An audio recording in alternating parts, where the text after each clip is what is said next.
자, 오늘 계시록 5장의 말씀은 4장에서부터 천상의 예배가 기록이 되어져 있죠. 기록이 되어져 있다라고 하는 것은 받아 적었다 이런 뜻보다도 계시록 4장에서부터 보면 천상의 예배에 이 사도 요한이 참여를 하는 거죠. 그래서 그 예배 가운데 또 천상에서 하늘에서 어떻게 진행되어지고 어떻게 예배가 드리고 있고 또 어떤 존재들이 존재하고 어떤 일이 있어지는지에 관해서 계속해서 보면서 그것을 마치 스케치한다라고 생각하면 좋을 것 같습니다. 그래서 5장 8절에 그 두루마리를 취하심에 네 생물과 24장로들이 그 어린 양 앞에 엎드려 여전히 여기에서도 예수님은 어린 양으로 똑같은 존재이신데 그러나 이 땅에서의 어린 양으로 왔을 때는 그야말로 연약한 자로 오셨지만 천상에서는 전혀 신분이 달라져 있는 모습을 보게 되는 거죠. 그래서 네 생물, 보이는 눈이 수도 없이 달려있는 네 생물, 세상을 다 감찰하고 있는 그 네 생물, 그리고 거기에 보면 24장로들이 그 어린 양 앞에 엎드려 각각 검은고와 향이 가득한 금 대접을 가졌다. 그래서 두 가지를 얘기하고 있죠. 첫 번째는 검은고, 뭐 이건 아닐 거야 아마. 우리 이제 번역을 하면서 이게 검은고와 비슷하다. 그런데 아마도 더 정확하게는 하프 쪽이 훨씬 더 가깝지 않을까 하는 생각을 해봐요. 그런데 우리나라에 하프가 없잖아, 이거 번역할 당시에. 뭐가 이 현악기 이것과 비슷하고 뭐가 이게 뭐가 있을까? 검은고죠. 아무튼 그런 악기가 있어요. 또 하나는 향이 가득한 금 대접을 가졌다. 여기서 해석을 해주고 있죠. 그 향은 성도들의 무엇이라? 기도라.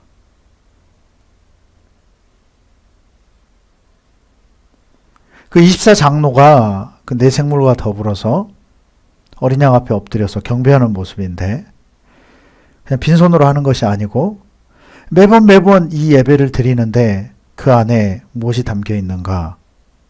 성도의 기도. 그 금 향로의 금 대접에 성도들의 기도가 담겨져 있는 것을 하나님 앞에 올려드리는 거죠.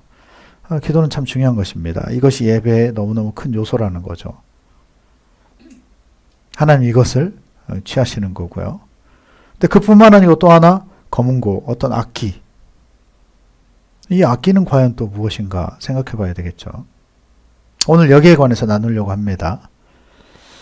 그들이 새 노래를 불러 이르되 두루마리를 가지시고 그 인봉을 떼게 합당하시도다. 일찍이 죽임을 당한.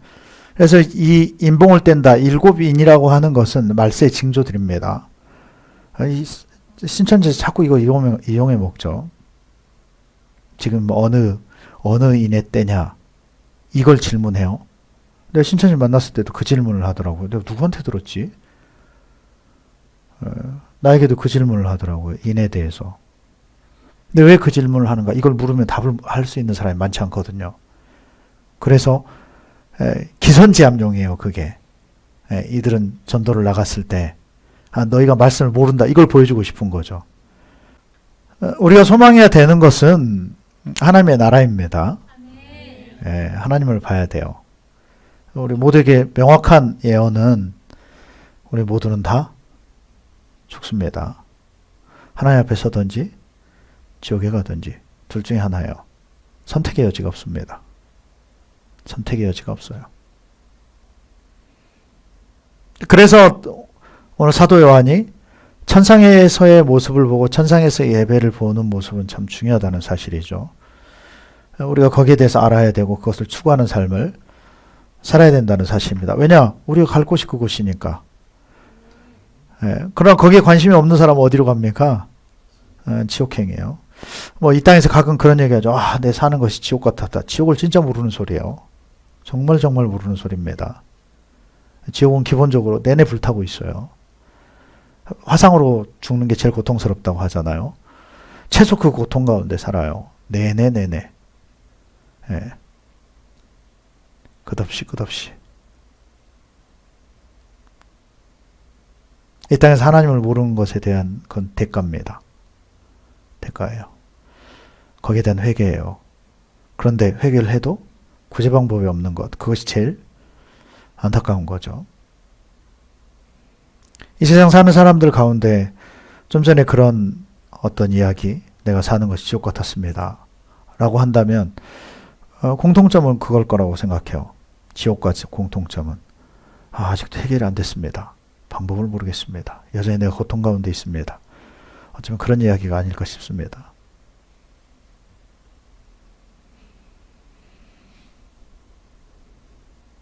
주님은 우리에 대한 계획을 밝히고 있어요. 10절에 보면 그들로 우리 하나님 앞에서 나라와 제사장을 삼으셨으니 그들이 땅에서 왕노릇 하리로다 하더라. 가까이는 우리가 예수를 믿으면 또 하나님을 안다라고 한다면 권세가 주어져요. 영접하는 자 곧 그 이름 믿는 자에게는 하나님의 자녀가 되는 권세를 주셨으니 권세가 우리에게 주어진다는 거죠. 그것을 통해서 이 땅을 다스리고 통치하고 영향력 싸움이죠, 결국은. 그래서 하나님 나라를 확장해 가는 거고요. 한 발 더 나가면 천년왕국이 이루어질 때가 와요. 이 땅에 예수님이 재림하시고 가장 험악한 그 시대가 되어졌을 때 이제는 살지 못하는 상황, 신앙으로 더 이상 버틸 수 없는 그런 상황이 되어졌을 때 예수님 오신다는 거죠. 그리고 우리를 신부 삼으시고요. 예수님과 함께 이 땅을 천년 동안 통치해요. 참 놀라운 때죠. 그때 예수님과 같이 공중에 예수님의 공중에 임하실 때 같이 거기에 참여를 하느냐, 혼인잔치에 참여를 하느냐 하지 못하느냐에 따라서 참여가 안 되면 이 땅 가운데 있는 거예요. 그리고 그들에게 통치를 받아요. 이런 얘기를 들으면 불합리하다라고 생각할 수 있는 사람도 있을 겁니다. 뭐 하나님도 모르는데요. 예수님도 알 기회가 없었는데요. 아니요. 다 전도되어져요. 물론 안전해지는 사람도 있겠죠. 그건 그 조상이 책임져야 될 부분이에요. 그것은. 지금도 우리도 앞으로 조상이 될 사람들이잖아요. 지금도 믿음으로 사는 사람이 있는가 하면 아닌 사람. 무엇에 의해서? 자유의지. 하나님이 주신 자유의지. 하나님과 똑같은 권리를 우리에게 주셨어요. 그러나 거기에 대한 심판이 있습니다. 거기에 대한 판단이 있어요. 하나님 편에서. 이 땅에서 그 주님께서 맡기신 사명을 감당하는 사람에게는 그분이 우리를 영접해 주시는 거죠. 그리고 거기에서 통치해요. 그러지 못한 사람은 통치를 받는 겁니다. 그리고 이 땅에서는 내내 끊임없는 그 고통이 계속해서 지속이 되죠.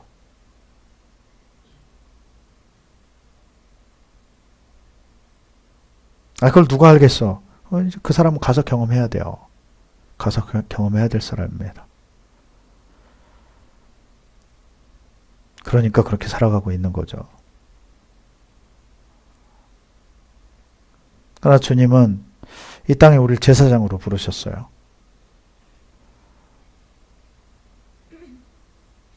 하나님 앞에서 나라와 제사장들을 삼으셨으니 우리가 그분의 나라가 되어야 되고 그분의 백성이 되어져야 되고요. 아멘. 뿐만 아니고 우리가 제사장이 되어서 하나님과의 관계 개선을 하는 자인 거죠. 하나님 편에 서는 자, 하나님께 예배하는 자. 여러분이 그런 사람이 되길 바랍니다. 그들이 땅에서 왕노릇 하리로다.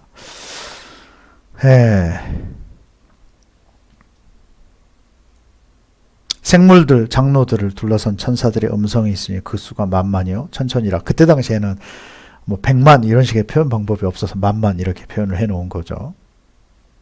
수도 없다라는 표현을 하고 있죠. 만만이고 천천이다라고 하는 게 뭐겠어요. 막 100만 명, 1000만 명이야 이런 식의 표현인 거예요. 셀 수 없는 무리를 얘기를 하고 있는 거죠. 수많은 천사들. 지금도 천사들을 통해서 일해요. 자, 이 수많은 천사들이 모여서 좀 전에 우리가 반복해서 읽었던 말씀이 있죠. 5장 12절. 다시 한번 5장 12절을 한번 한 목소리로 읽도록 하겠습니다. 같이 읽습니다.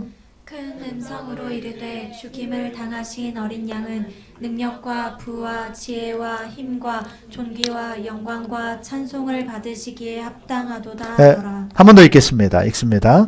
큰 음성으로 이르되 죽임을 당하신 어린 양은 능력과 부와 지혜와 힘과 존귀와 영광과 찬송을 받으시기에 합당하도다 하더라. 아멘. 큰 음성으로 이르되, 천사들이 어떻게 이른다고요?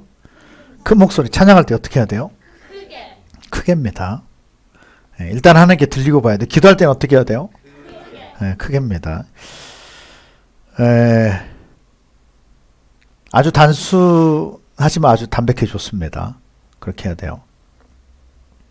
큰 음성으로 이르되 죽임을 당하신 어린 양은, 여러분, 우리가 하나님을 향해 헌신하고 믿음으로 살고 하는 것은 하늘에 다 기록된다는 것을 알아야 돼요.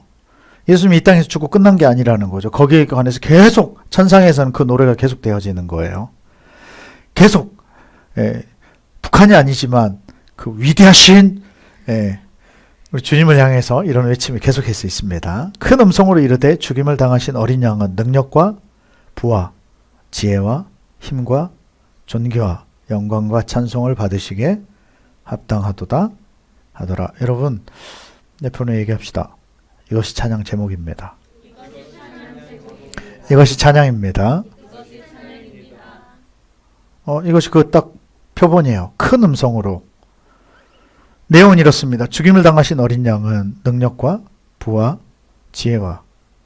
여러분, 여기 있는 것들이 하나님의 우리에게 부여해 주시는 것들, 제사장인 우리에게 똑같이 부여해 주시는 그런 제목들입니다. 능력을 주시고요. 그 다음은 부를 주시고, 재정 물질, 지혜를 주시고요. 또 우리에게 힘을 주시고, 존귀, 귀하게 여김 받는 것, 또 영광과 찬송. 여러분, 우리가 주님의 자녀인 것을 믿으십니까? 그래서 우리에게도 이것이 해당되어진다는 거죠. 13절에 내가 또 들으니 하늘 위에와 땅 위에와 땅 아래와 바다 위에와 또 그 가운데 모든 피조물이 이르되 보좌에 앉으신 이와 어린 양에게 찬송과 존귀와.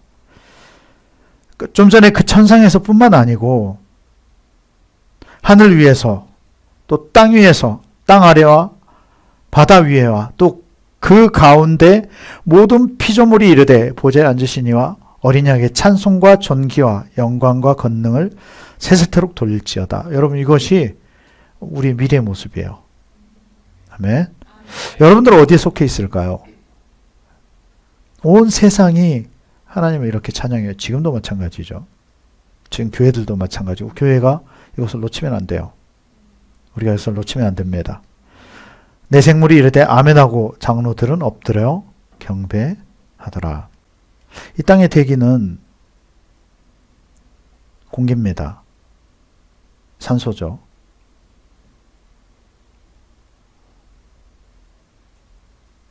천상의 대기는 영광이에요. 이제 오늘 이 말씀이 앞으로 이어져서 영광에까지 갈 텐데요. 오늘은 첫 번째 단계에 머물겠지만, 하나님은 어느 곳에나 계시죠. 그러나 그분은 성전에 계십니다. 다시 말씀드려요. 하나님은 어느 곳에나 계십니다. 그러나 그분은 성전에 계세요. 이게 무슨 얘기일까를 깨달아야 돼요. 하나님은 어디나 계세요. 무소부지하신 분, 어느 곳에나 계시고 어디에서나 보시고 모든 것을 다 알고 계시고 어느 곳에나 함께 하시는 분. 그러나 그분은 또 어디 계신다고요? 성전에 계시는 분. 그 차이가 뭐냐? 영광이에요. 영광의 정도가 달라요. 영광은 마치 구름이 또는 연기가 겹겹이 쌓이는 것 같아요. 천상의 대기인데 그 영광은, 이 영광의 의미는 우리가 보통 영광이다 라고 표현했을 때 세상에는 하나님의 그 영광이 없어요. 밖에 그런 영광이 존재하지 않습니다. 그분의 영광은 그분의 임재를 통해서 형성이 되어져요. 그분이 계시느냐? 계시지 않느냐? 또 계신다라고 한다면 어느 정도 마음을 두고 실제로 계시느냐? 계시지 않느냐? 천상에는 그분이 실제로 존재하시잖아요. 항상 계시는 곳. 천상은 그분의 다 보좌입니다. 자, 하늘을 얘기하는 게 아니죠. 보이는 저 스카이, 저 스페이스, 저 어떤 공간을 얘기하는 게 아닙니다. 영적 세계를 얘기하는 거죠.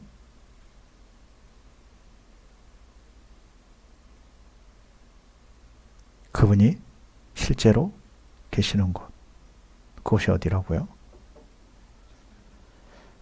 교회예요. 그래서 우리가 교회를 단속해야죠. 그래서 교회에서 기도해야 되고 주님 앞에 나와서 엎드리는 거고요. 교회 중심으로 살아가야 하는 것이고요. 왜? 그분의 영광이 있는 곳. 그래서 주님은, 여호와 하나님은 교회에 계십니다. 성전에 계십니다. 구약에서부터 그렇게 외쳐왔던 것이 뭐냐? 그분이 이곳에서 쉬신다는 거죠. 새벽에 일어났을 때 그분의 임재가 있었어요. 영광이 있었습니다. 엎드렸어요. 그분의 어떤 임재, 영광을 맛을 보면요, 그 안에 들어가게 되면 본질로 들어갑니다. 중요한 것이 이거예요. 본질. 요한복음 4장에 보면 수가성 여인이 예수님을 만나죠. 본체이신 예수님을 만납니다. 그때 그분이 선지자인 것, 하나님의 아들인 것을 깨닫는 순간에 질문이 달라져요. 대화의 내용이 달라져 버립니다. 그 이전에는 이 세상에서 어떻게 해야 좀 비난 좀 적게 받고 어떻게 하면 좀 편하게 살 수 있을까요? 어떻게 하면 물 좀 수도꼭지 좀 집안에 들일 수 있을까요? 이런 것에 관심이 있었다라고 한다면 완전히 그 주제가 달라져 버리는 거죠. 예수님인 것을 발견하고 눈이 열어지고 나니까 예배에 관한 질문에 들어가요. 그게 무슨 소리겠어요? 사느냐? 죽느냐? 여기에 접근이 되어지는 거죠. 어떻게 하는 게 사는 겁니까? 이 질문하고 있는 거예요. 나 죽겠는데, 나 죽어가고 있는데 어떻게 하면? 새벽에 당연히 그 기도를 하는 거죠. 주님, 나를 살려주십시오. 우리 교회를 살려주십시오. 몇몇 성도들 떠올려줘요. 그 사람들 살려주십시오.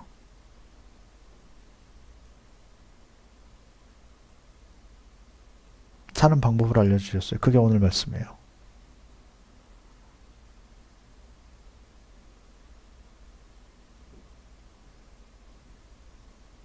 뭐라고 하셨느냐? 찬양이다. 찬양을 해라. 찬양을 해라.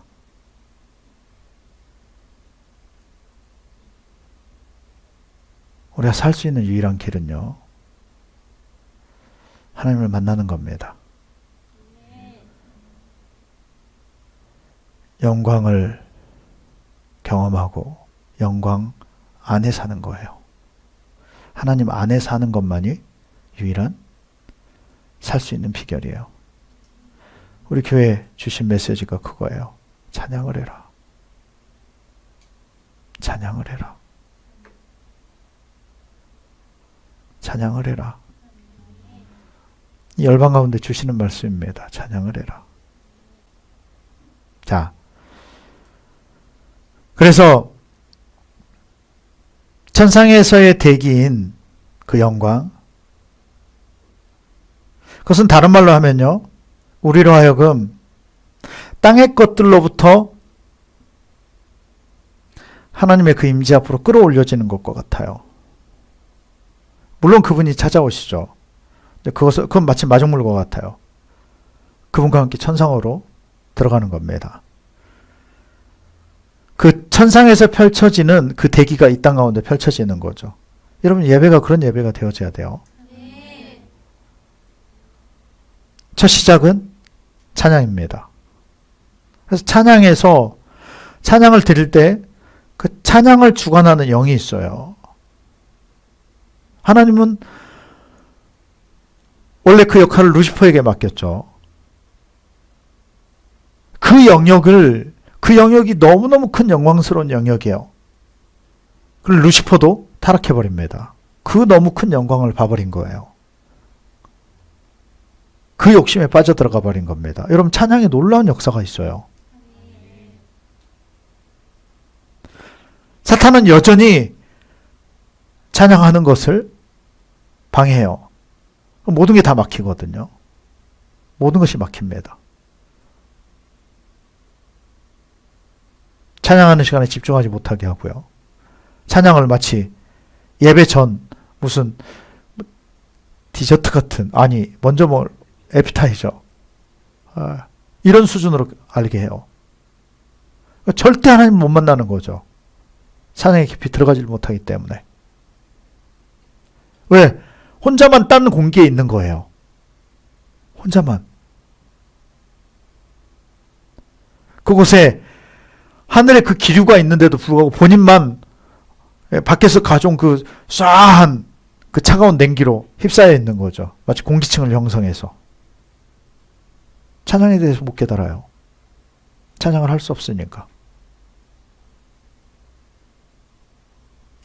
입이 다물어져 있고 집중이 되어지질 않고 심지어 늦게 오고 준비가 되어지질 않고 의미도 모르고 불러도 입으로만 그냥 부르고 하나님을 알래야 알 방법이 없는 거죠. 또 하나는 틀에 박힌 찬양들.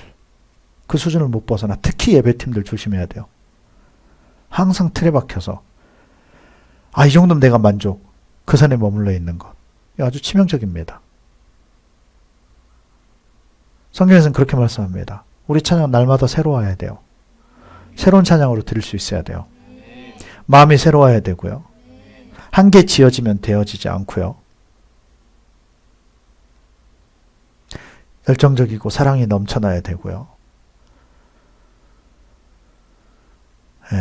날마다 새로워야 돼요. 그래서 찬양할 때 임하시는 영, 그 찬양의 영으로부터 시작해서 찬양의 영이 임하고 그 찬양이 영으로 드려지게 되고 나면 그 다음 예배 영이 열어집니다. 예배 문이 열어져요. 교회 안에 있는 형식을 얘기하는 게 아니에요. 찬송하고 예배하고 틀에 맞춰서 마지막 마치고 그걸 얘기하는 게 아닙니다. 영의 세계를 말씀을 드리는 거예요. 그러지 않으면 드려지질 않아요. 왜냐? 하나님 영이시니까. 하나님 영이시니 예배하는 자의 영과 진리로. 주 성령으로 예배할 수 있어요. 예. 그리고 찬양을 할 때 임재가 임하고요. 하나님이 임하신다는 거. 왜? 찬양이 좋으시니까. 진짜 찬양. 정말 찬양. 거기에 하나님이 찾아와 임하시는 거예요. 왜? 좋으니까. 그분을 계속 부르는데, 그분을 진정으로 부르고 진정으로 높여드리는데 그분이 감동되시는 거죠. 그 선율 가운데 마치 오셔서 쉬는 것과 같아요. 이 선율 위에 앉아 계시는 것 같아요.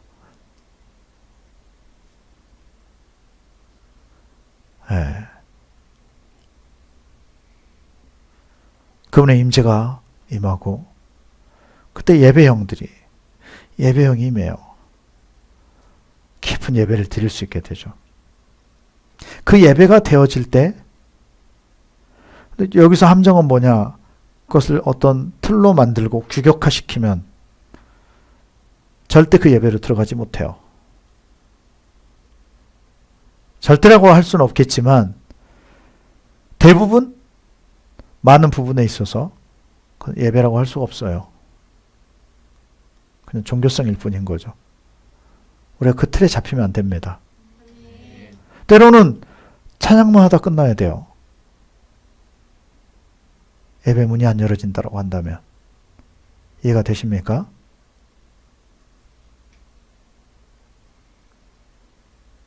하나님 보시기에 좋아야죠.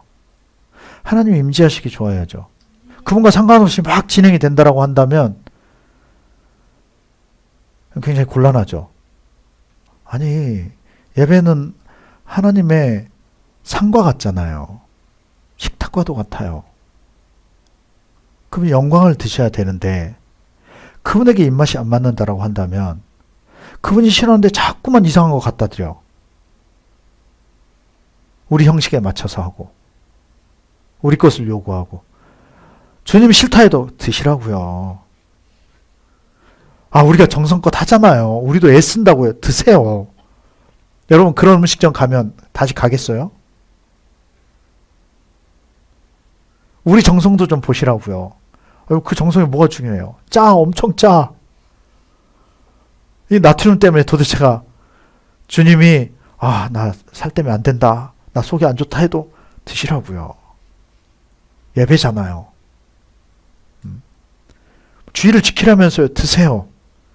이거 아주 골치 아픈 거예요. 아주. 우리 중심적 예배를 하고 우리 중심적 신앙생활을 한다는 거죠. 뭐 그분은 듣든 말든 이건 안 중요해. 일단 내 마음이 편해야 돼. 일단 예배는 또 내가 해야 돼. 온라인 그분이 좋아하든 안 좋아하든 신경 안 써. 중요한 건 내가 했느냐 안 했느냐. 마치 찍고 돌아오는 것처럼. 어쩌면 이것이 우리의 예배의 실상인지 몰라요. 하나님의 음성은 듣지도 못하면서 하나님을 경험하지 못하면서 기도한다고 하지만 내 얘기만 하고 형식적인 얘기만 하고 이게 무슨 사랑이에요? 이게 무슨 관계입니까?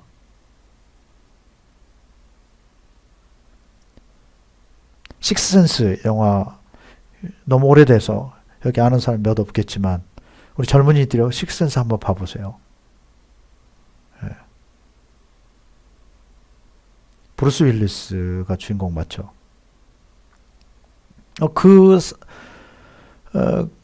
그 연기자 굉장히 큰 대작이다라고 생각이 되어져요. 영화를 정말 절묘하게 만들었어요. 그 내용에 보면 보라고 하고서 내용을 알려주는 건 뭐죠? 나 스포 정말 싫어하거든요.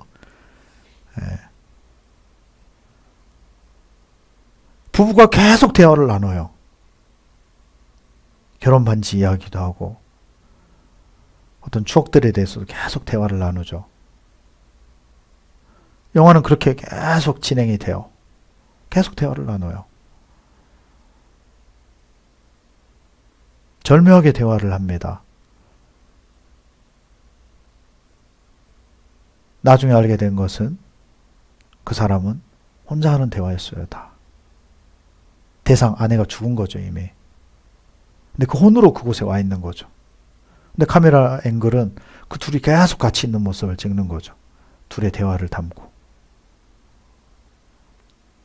식스센스. 그 놀라운 센스를 발휘해요. 마지막에 영화가 거의 끝마칠 때쯤이 되어져서야 그게 혼자만의 대화였다는 것을 보여줘요. 소름 끼쳐야죠. 진짜 속인 거죠. 시청자들이 진짜 속아요. 절묘할 정도로. 알고 보니까 혼자만 하는 넋두리 같은 대화였어요. 다.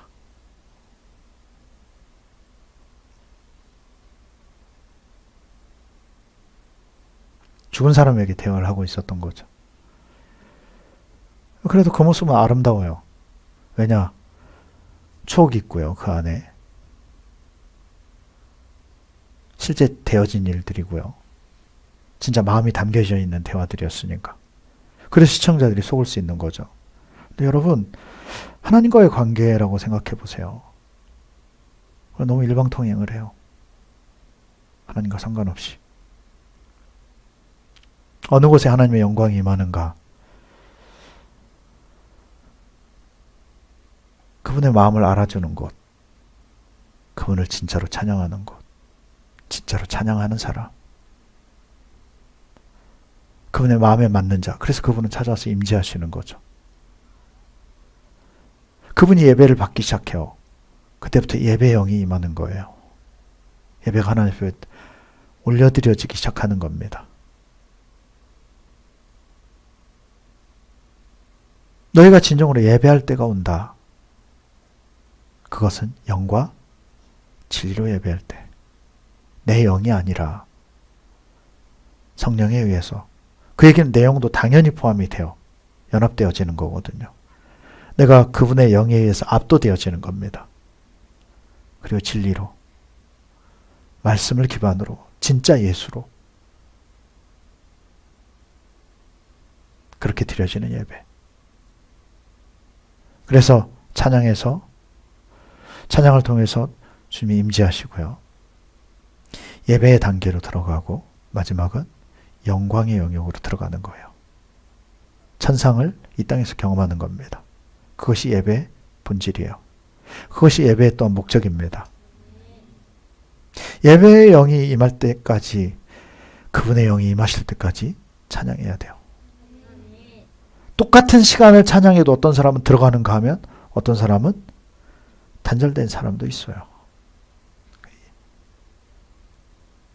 형식에서 벗어나지 못하고 영의 단계까지 가지를 못하고요. 또한 영광이 임할 때까지 예배해야 합니다.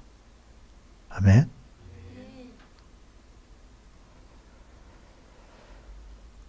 이런 얘기를 하면 예배가 항상 힘든 사람이 있어요. 찬양이 힘든 사람이 있습니다. 와, 질려버릴 것 같은데 어떻게 해야 되지? 어떻게 감당하지? 아, 이 교회는 왔다 하면 그럼 몇 시간 예배하게 생겼구나. 물론 그럴 때도 있죠. 우리 막 저녁 될 때까지 예배할 때들이 있었잖아요. 똑같은 고생을 하고도요. 그 이상의 큰 성과를 거두게 되면요. 피로가 싹 가셔요. 제일 안 좋은 케이스가요. 몸빵하고요. 몸으로 때우고 고생하고 열매 못 거두는 사람. 그건 진짜 재미없는 거예요. 신앙도 마찬가지.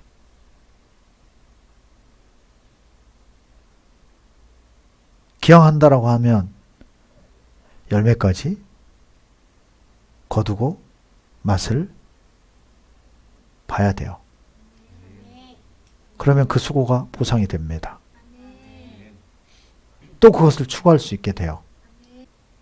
하나님의 선하심은 그분은 실제로 존재하시고요. 실제로 보상하시는 분. 예배 드리는 것 마찬가지예요. 그런데 그 단계에 가지 못하는 사람들은 스스로한테 속는 거고요. 스스로 절제하는 거죠. 어떻게 보면. 그래서 그 맛을 못 봐요. 하나님 만나는 단계로 가지 못하는 거죠. 믿지도 못하고요. 믿을 대상을 믿어야 되지 않겠습니까?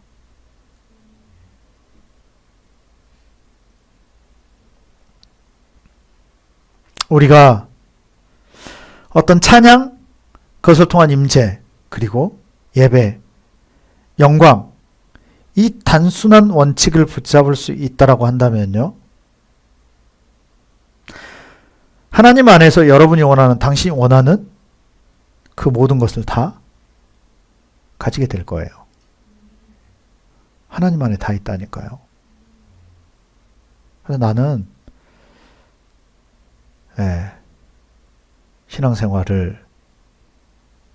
신앙을, 믿음 생활을 믿으세요. 믿으세요. 나에게도 마찬가지입니다.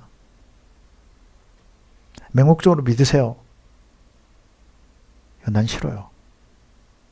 하나님 계신 증거가 없다라고 한다면 나도 안 가요, 그 길. 나도 안 갑니다. 하나님 부여하시거든요.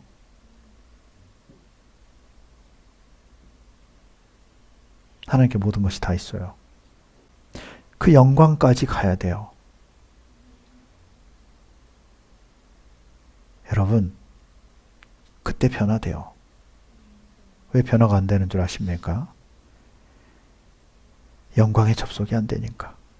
하나님의 세계에 접속이 안 되니까. 근데 된 걸로 착각해요. 왜? 내가 할 바는 했으니까. 여러분, 우리가 이렇게 속고 있다니까요.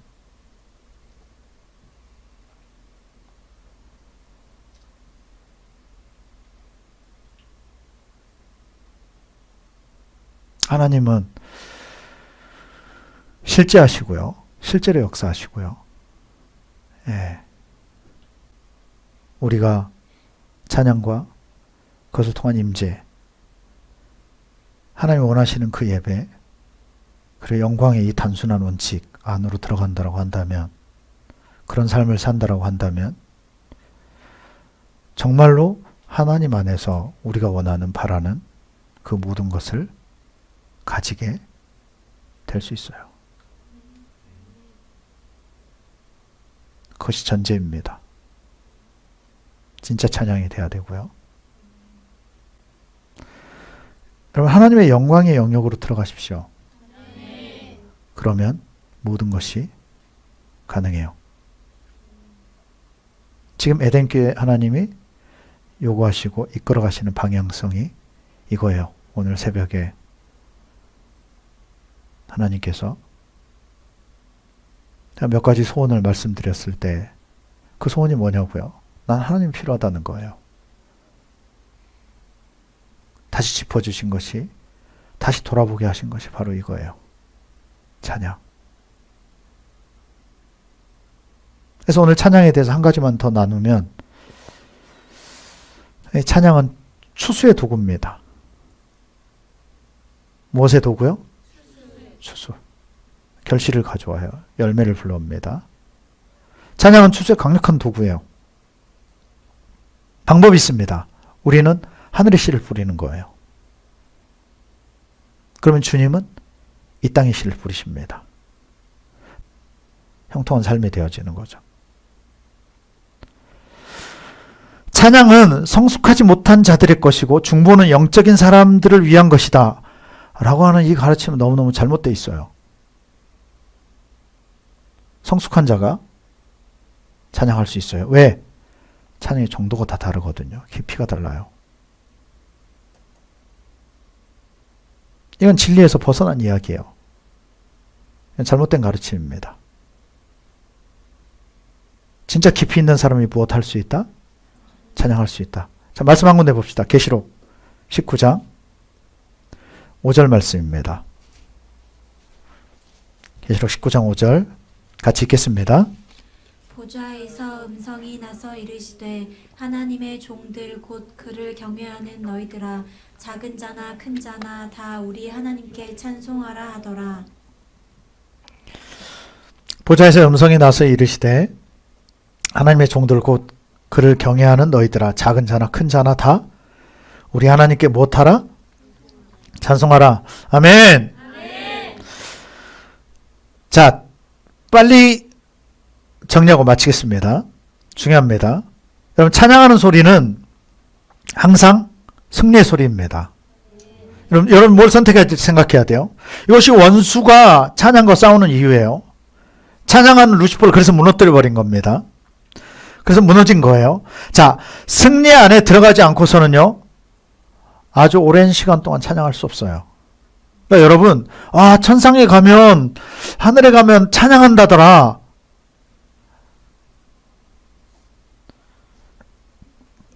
이것과 비슷해요. 내가 진짜 먹기 싫어하는 것을 먹는 사람, 이건 재미가 있어요, 없어요? 맛이 있습니까, 없습니까? 없어요.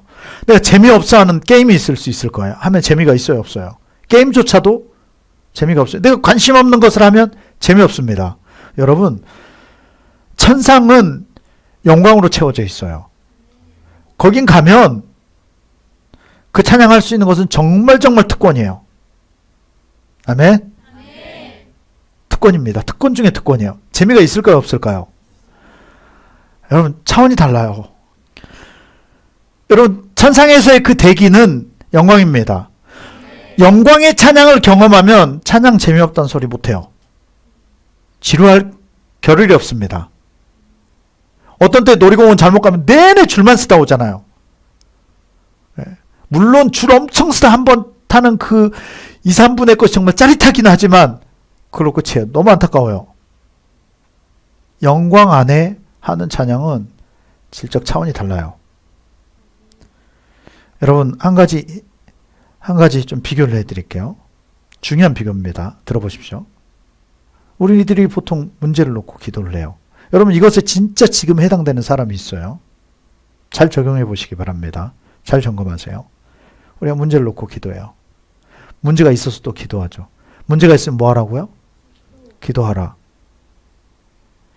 한 번 더 생각해 봐야 돼요. 자, 문제를 놓고 기도합니다. 그 문제들을 선언하고요. 점검하니까 드러나고, 그것에 대해서 기도하는 동안에 거꾸로 우리의 믿음이 흔들릴 때가 더 많다는 것을 알아야 돼요. 기도하면서 멘붕에 빠지고요. 패닉을 경험하고, 주체성이 흔들리고요. 자아 정체성이 흔들리고, 갈등하는 일들이 생겨져요. 말씀을 들을 때도 마찬가지죠. 마치 뒤에 없는 것과 같으니까요. 기경하고 있는 것과 같죠. 어수선하고 중심이 잡히질 않고, 먼저 우리 안에 있는 그 문제들을 더 보게 돼요. 그러고 나면 이 문제는 실제보다 더 크게 보이기 시작해요. 중심도 없고요. 마침내 그것이 우리들을 압도하게 됩니다. 왜냐? 그것이 우리의 한계이기 때문이에요. 여러분, 기도의 한계를 여러분들에게 말씀드리잖아요. 여러분 수준만큼밖에 기도를 못해요. 수준만큼밖에 수용이 안 됩니다. 여러분, 내가 영어를 잘 못하거든요. 욕심껏 영어 고급반을 찾아 들어갔다. 어떻게 되겠어요? 생각만 해도 끔찍해요. 어떻게 할 것 같아요? 여러분 다 상상하고 있군요. 예. 고단한 보릿자루도 아니고 그냥 죽다 살 거야 아마. 다 신앙 갈 겁니다. 그리고 그럴 거야. 영어는 나쁜 거야. 저 학원들 못 됐어 아주. 지네 돈 벌어 먹으려고. 이런 관점이나 생겨질 거예요. 수준에 맞아야죠. 수준에. 내가 못 푸는 수학 공식을 가지고 씨름하고 있는 것과 똑같아요. 딱. 그 수업 시간과 똑같습니다. 기초가 안 되어져 있는데 초등학생이 대학원 수업 가서 듣고 있는 것과 똑같아요.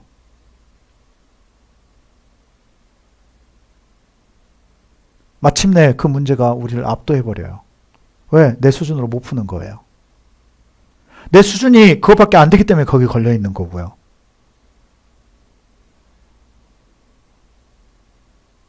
그것이 우리 한계라는 것을 받아들여야 돼요. 그것을 먼저 수용할 줄 알아야 돼요. 내 방법으로 안 된다는 것을 깨달아야 돼요. 때로는 하나님의 뜻에 대해서 우리는 이해조차 하지 못해요. 왜냐? 우리의 색채나 우리의 영적 색채들이 있거든요. 영적 수준이 있어요. 기준조차 속아왔기 때문에 더 깊은 단계의 순종은 어려운 거예요. 이해가 안 되는 걸 어떻게 순종해요? 하나님을 만나본 적도 없어. 경험해본 적도 없어. 들어본 적도 없어. 무슨 신앙생활을 해요? 그것에 익숙하고. 그러니까 신앙이 재미가 없는 거예요. 하나님을 본 적이 없는데 영적 세계에 열어져 본 적이 없고 하나님 뭔가 주신 것을 맛봐본 적이 없는데 하나님 재정을 주신다고 그분은 부자라고 하는데 받아본 적이 없는데 체험이 없는데 무슨 재미가 있겠냐고요.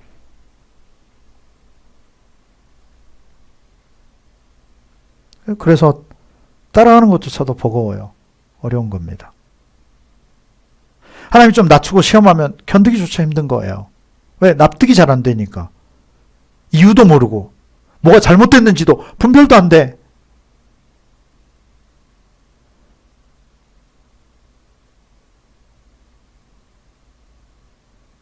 현실조차 넘지 못하고요.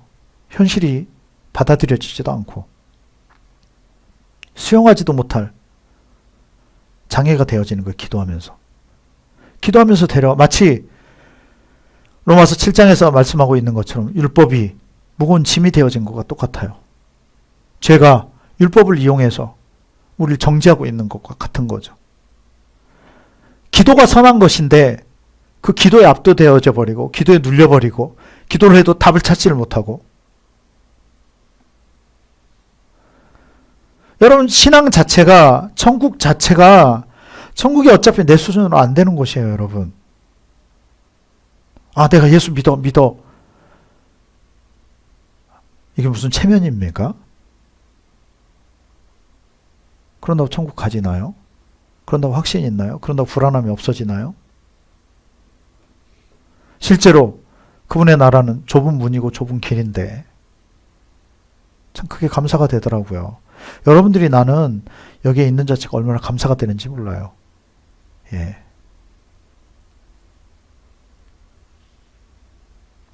현재도 안 되어 왔기 때문에 현재까지도 뭔가 바꿔야 될 부분 아니겠어요? 돌이켜야 되지 않겠습니까? 기도를 해도 안 된다라고 한다면 방법을 달리 해야죠. 기도를 포기하라고 말씀을 드리는 게 아닙니다.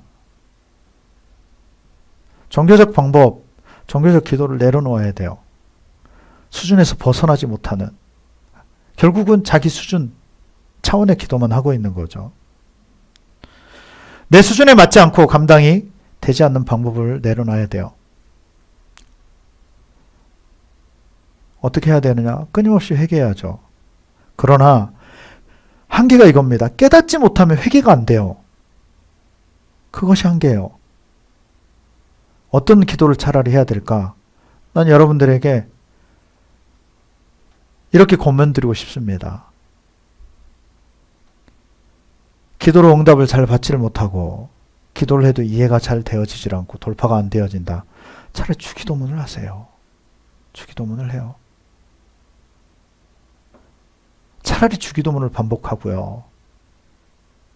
왜? 내 수준의 기도는 계속해서 이 낮은 차원에 머물러 있기 때문에 답을 찾지를 못하는 거예요. 요나가 하나님께 보내심을 받았지만 니느웨에 가서 납득이 안 되는 거예요. 시키는 것만 해요. 납득은 안 됐지만, 수용은 안 됐지만, 동의는 안 됐지만 하나님 시키는 대로 하는 거죠. 돌아다니면서 그냥 듣든 말든.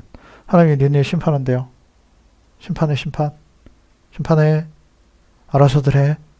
들뚱말뚱. 근데 인간들이 기가 줘가지고 들어. 영적 기가 열려있는 거죠. 왕부터 다 엎드려서 베옷을 입고 금식을 하고 기도를 해요.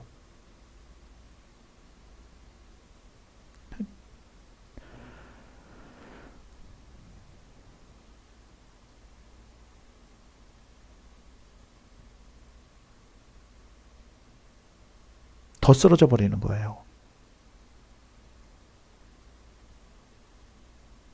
나 죽여달라 이거죠.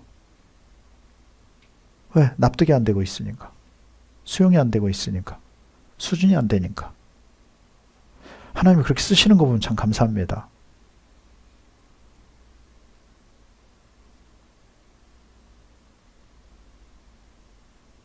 차라리 주기도문을 해요. 예수님이 가르쳐준 기도를 하세요. 그게 깨달아지도록. 그것이 내 영을 움직일 수 있도록. 또 차라리 성경을 읽으세요. 성경을 봐요. 깨달아져야 되기 때문에. 내 안에 하나님의 가치가 없기 때문에 이해가 안 되는 거예요. 기도를 해도. 그게 내 수준인 거예요. 맞춰지질 않아요. 근데 기도만 해요. 그건 중연불이나 같아요. 그건. 그런 수준의 기도를 하고 있는 거죠. 그런 수준으로 살아왔던 거예요. 그게 그 수준인지를 깨닫지를 못하고. 말씀을 더 읽으세요. 말씀을 읽어요. 하나님 마음을 먼저 알아야 돼요. 마음을 모르면 오해하기 십상이고요. 다치기 십상입니다. 더 커져요. 증폭되지고 더 헷갈리고 더 어려워지고 함정에 더 빠지는 거예요. 중요한 게 뭐냐면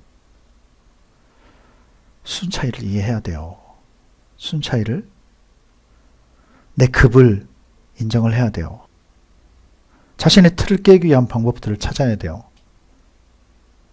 우리의 수준이 있다는 것을 알아야 돼요. 방법을 알고서 깨뜨리는 법을 배워야 되는 거죠. 바꿔야 돼요.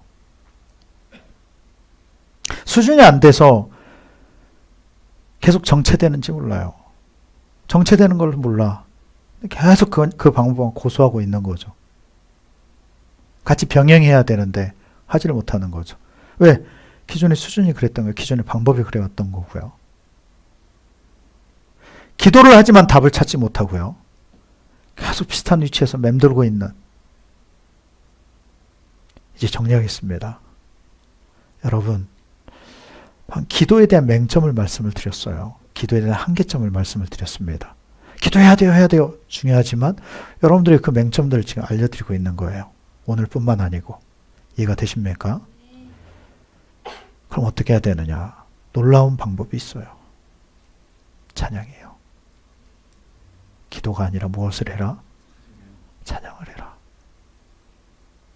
근심 다 없어져요. 이해하려고 할 필요도 없어요. 찬양하다 보면. 왜냐? 찬양할 때 승리 가운데 이미 세워져 있고 그 안에 들어가 있게 되거든요. 최고의 것이에요. 최고. 그분이 압도해 버리시거든요. 모든 걸 와서 바꿔버리십니다. 이해할 필요가 자체가 없어요. 왜? 그것보다 더 큰 게 없거든요.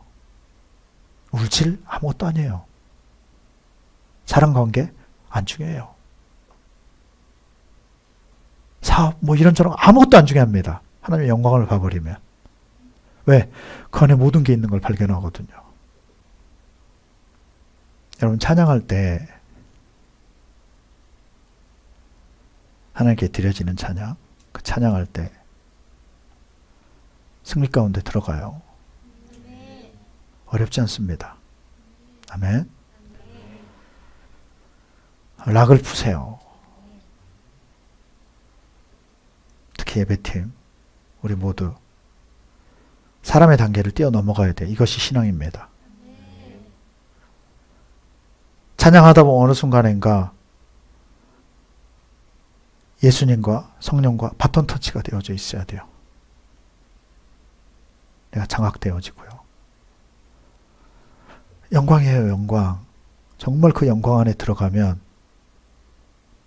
세상에서도 영광을 경험하면 정신없잖아요. 그렇게 될 때 현실을 뛰어넘을 수 있게 돼요. 근데 기도조차도 찬양조차도 내 한계 안에 자꾸 머물러 있는 거죠. 항상 하는 만큼 딱 그거면 만족하고 폼이 똑같고 틀이 똑같고 앞에서 요청하면 그대로 잘 안 돼. 되어야죠. 내 실력으로 안 되니까 하나님께 맞춰야죠. 할 수 있다라고 한다면 뛰면서 춤을 춰서 찬양하십시오. 찬양을 통해서 그분 안으로 들어가는 거예요. 시편 100편 4절입니다. 자, 앞에 보고 같이 읽겠습니다. 읽습니다. 감사함으로 그의 문에 들어가며 찬송함으로 그의 궁정에 들어가서 그에게 감사하며 그의 이름을 송축할지어다. 여러분 찬양함으로 들어갑니다. 아멘.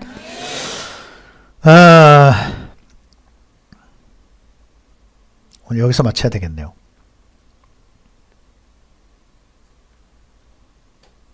여러분 찬양은 그분의 임재로 들어가는 거예요. 찬양의 문을 지나서 임재 안으로 들어갑니다. 아멘. 우리가 찬양하는 동안에 주님은 일하십니다. 이 땅을 기경하시는 거예요. 하나님의 영이 이 땅 가운데 임하고 부어져요. 우리가 뭐 할 때요? 찬양할 때. 찬양하면서 하늘에 우리는 씨를 뿌리는 겁니다. 찬양이 그 작업이에요. 찬양은 하나님 나라의 아주 강력한 추수의 도구 중에 하나입니다. 아멘. 예. 나머지는 이제 우리 찬양에 대해서 계속 다시 배워가는 차원이 아니라 이런 찬양을 드려야 돼요. 아멘. 그래서 이 다음 단계로 다시 찬양에 대해서 살펴보고 또 예배형에 대해서 살펴보고 그리고 영광의 단계까지 가는 것들에 대해서 계속 살펴보면서 우리 이 예배 단계를 끌어올려야 돼요. 아멘. 여러분들의 개인 수준을 끌어올려야 됩니다. 다시 얘기하지만 오늘 여러분들에게 나눈 핵심, 기도보다도 무엇이 더 중요하다? 찬양. 그 얘기의 핵심은 뭐냐? 기도든 찬양이든 내 수준으로 하는 것에서 벗어나야 돼요. 아멘. 알량한 내 생각과 내 자존심, 내 틀에서 해결하려고 하면 어떻게 하나님 앞에 그게 점검이 되겠어요? 그분의 영광 안으로 들어가야 돼요. 아멘. 그러기 위해서 출발되어져야 되는 것이 무엇이다? 찬양. 아멘. 예. 잠깐 기도합시다.